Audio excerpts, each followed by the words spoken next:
আর কি কারণে আপনাদেরকে ভোট দিয়ে নেতা বানাবে একটু দেখে যান। সামান্য পানি হইলে যদি আমার মতো 6 ফুট উচ্চতা লোকের 2.5 ফুট যদি পানির তলে ঢুকে যায় তাইলে এইটাকে উন্নয়ন বলে না, উন্নয়ন করতে হয় কলিজা খুলে। এইরকম সময়ে মানুষদের এটা হচ্ছে গিয়ে বাংলাদেশ পানি উন্নয়ন বোর্ড হবিগঞ্জ পানি উন্নয়ন বোর্ড নিজেই এখন পানির তলে। আমি শুধু যে কারণে লাইভে আসছি আপনাদেরকে দেখাইতে চাই বাংলাদেশের বাস্তবতা। নিজে যে পানি উন্নয়ন করার কথা পানি উন্নয়ন বোর্ড সে নিজেই পানির নিচে অবস্থান করে। আমি হবিগঞ্জটার একটা স্টোরি আপনাদেরকে বলতে চাই। না চিন্তা করেন, সাধারণ বৃষ্টি পড়লে যদি পানি এই অবস্থা হয় নাকি, তাইলে বাড়ি বন্যা বৃষ্টি হইলে তাহলে বাংলাদেশের কি একটা অবস্থা হইব। এটা নিশ্চয়ই এটা ইন্ডিয়ার থেকে আকাম কুকাম করে ভিডিও পানিগুলো ছাড়তে হবে না পানিগুলো ইন্ডিয়াতে পানিগুলো ছাড়তে হবে, নইলে বা একটু বৃষ্টি পড়তেছে তাই পানির বন্যার দেন অবস্থা আর দোয়ান পাটে যে পানি দেওয়া যাইতেছে আমার মনে হয় যে 1 মাস ধরে বন্যা চলতেছে। না ব্যারিস্টার সুমন ভাই যদি এই জায়গা না হয় তাহলে মনে হয় যে কোনো সাংবাদিকতা যায়, সাংবাদিক মানে সবই দিয়ে দেখাইছে বিষয়টা। দোকানের কে আছেন? আপনি আছেন? আপনার দোকান কোনটা? এটা হচ্ছে কি ওনার দোকান। কতদিন ধরে এইরকম আপনাদের পানি হইলেই পানি হয়? যে আমাদের সাধারণ একটু বৃষ্টি হইলে এই ধরনের পানি জমে যায়। সাধারণ বৃষ্টি হইলেই পানি। আপনারা কি নেতৃবৃন্দকে বলছেন এগুলা? না আমরা তো ওনারা দেখতেছি না, বলার প্রয়োজন নাই, মানে দেখতেছি না, এটা মেন রাস্তা, সবাই দেখে। এখন আশ্চর্যের বিষয় হচ্ছে গিয়ে মজার জিনিস, আপনারা একটা জিনিস আপনাদেরকে বলি, এই যে জায়গায় আমি দাঁড়াই আছি তার ঠিক পিছনেই অন্তত 300 গজের মধ্যেই হচ্ছে গিয়ে সাবেক মেয়র যিনি এই হবি একেবারে হাসা কথা কইছে, একেবারে হাসা কথা কইছে নাকি? রাইট। 7বার নাকি 15 বছর হে মেয়রগিরি করছে, তাও এই জায়গায় পানি উন্নয়ন বোর্ডের সামনে হবিগঞ্জ এর সামনে এই এখন উন্নয়ন ঠিক মতো হয় না কিয়া, রাস্তাঘাটের এই অবস্থা। আর ব্যারিস্টার সুমন ভাই একজন নেতা মানতে হইব। তবে না একটা আমার কথা আছে, কথাটা এই যে বিষয়টা যে কথাটা কইলো ভাই, হ্যাঁ উনি যদি ওখানে না যাইতো আমরা কি জিনিসটা আমগর যে আইতো আমরা জানতেই পারতাম না। আরো তো নেতা আছে বাংলাদেশে, তো হের মতো তো কেউ এরকম ভাবে দেখাইলো না আমগরে দেখায় উড়াইলো ধরলো না। না ঠিক আছে ভাই, আপনি আগায় যান। সাধারণ দোকানদার সাধারণ যারা আছে তাদের অবস্থা 12টা বাজে গেছে। আর কত কি দেখাবো? যারা নেতৃবৃন্দ আছেন, যারা বঙ্গবন্ধুর সোনার বাংলা বানাইতে চান তাদের প্রতি অনুরোধ, আর কত কষ্ট দিবেন মানুষে? মানুষের নেতাগিরি মানুষ আর কি কারণে আপনাদেরকে ভোট দিয়ে নেতা বানাবে একটু দেখে যান। সামান্য পানি হইলে যদি আমার মতো 6 ফুট উচ্চতা লোকের 2.5 ফুট যদি পানির তলে ঢুকে যায় তাইলে এইটাকে উন্নয়ন বলে না, উন্নয়ন করতে হয় কলিজা খুলে।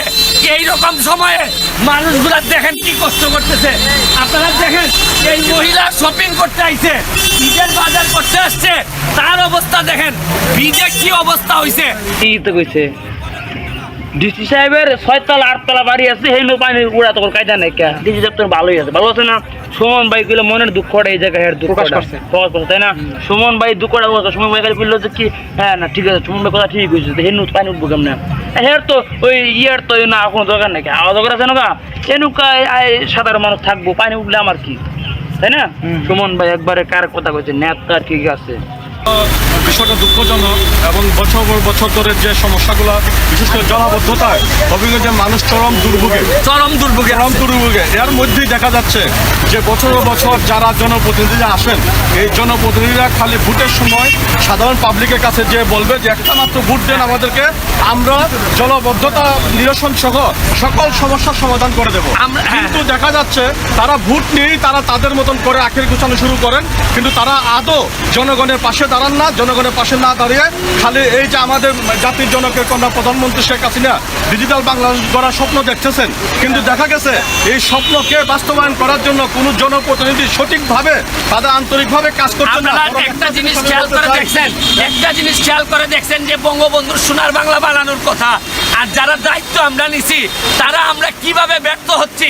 কিন্তু বদনামে পড়তেছে আমাদের আওয়ামী লীগ সরকার, বদনামে পড়তেছে জননেত্রী শেখ হাসিনার পুরা ডিজিটাল মানে যেভাবে আগাইতে চাচ্ছেন, আমি এই পর্যায়ে আরেকটা জিনিস আমি বলতে চাই যে বলতে চাই আমরা ছোটবেলায় দেখেছি যে হবিগঞ্জের খাল, হবিগঞ্জ শহরের ভিতর দিয়ে আমাদের বিভিন্ন ধরনের খাল ছিল, ড্রেন ছিল, যেমন এইসব খাল বরাদ্দ দেওয়া মাধ্যমে বিভিন্ন প্রতিষ্ঠানকে বরাদ্দ দেওয়ার মাধ্যমে পানি নিষ্কাশনের পথ বন্ধ করে দেওয়া হয়েছে।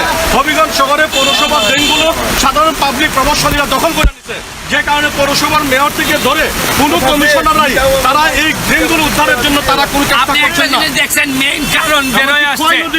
পুরাতন ক্ষয় নদী বড় বড় বিল্ডিং অট্টালিকা বানিয়ে পুরাতন ক্ষয় নদী দখল করে ফেলার কারণে পানি নিষ্কাশন পথ বন্ধ হয়ে গেছে। আপনি খেয়াল করে দেখছেন, আসল কারণ বেরোয় গেছে।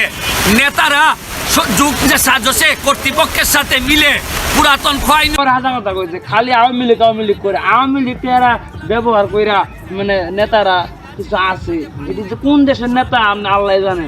বাংলাদেশের মানুষ খাইতে চলতে পারতেছে না, আর আওয়ামী লীগের দোয়াই দিয়ে সব টিয়ার টু একবারে পকড়ে পড়তেছে। আজকে ব্যারিস্টার সুমন ভাই এই সাংবাদিকতাটা তো কইলো নাই, হ্যাঁ একবার ব্যারিস্টার সুমন ভাই কি আসসালামু আলাইকুম ভাই নাকি, হ্যাঁ ভাইকে হাজার ভাই সেলুট জানাই। সেলুট এরকম ভাই আমি ঘরে ঘরে নেতা দরকার, একবারে পারফেক্ট নেতা আমাদের।